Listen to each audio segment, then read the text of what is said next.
حضرت علی نے فرمایا، دولت مٹی کی طرح ہے اور مٹی کو پیر کے نیچے رکھنا، چاہے اگر سر پر چڑھواؤ گے تو قبر بن جائے گی، قبر زندہ لوگوں کے لیے نہیں ہوتی۔ اختلاف ہونے کے باوجود احترام سے پیش آنا کمزوری نہیں، خاندانی ہونے کی دلیل ہے۔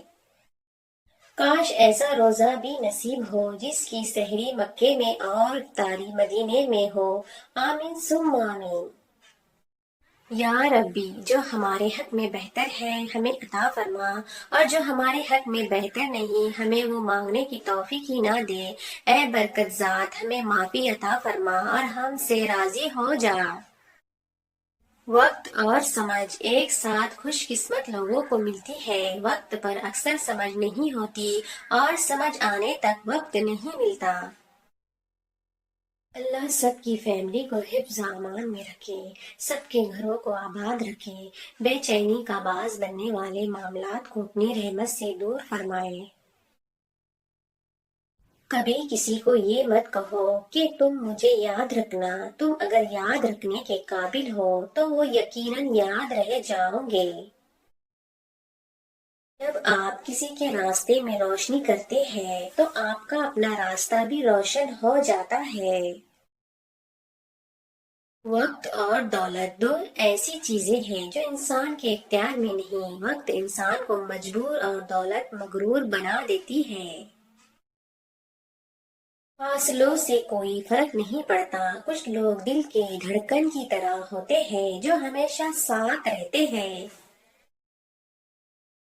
بھیڑ بکریاں انسان سے زیادہ بے خبر ہوتی ہے کیونکہ چرواہے کی ایک آواز پر چڑھنا چھوڑ دیتی ہے، اور انسان اپنی خواہش کے خاطر احکام الہی کی بھی پرواہ نہیں کرتا۔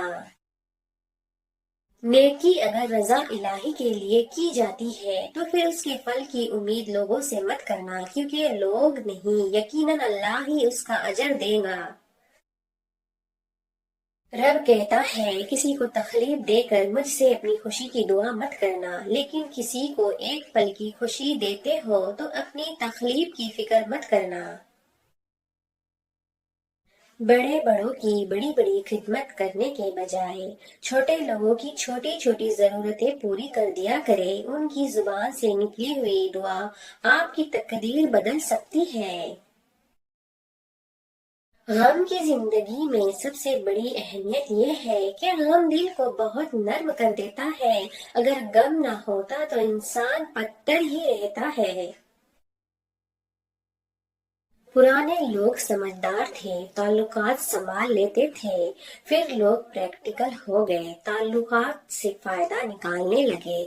اب لوگ پروفیشنل ہیں، زندہ ہو تو تعلق رکھتے ہیں۔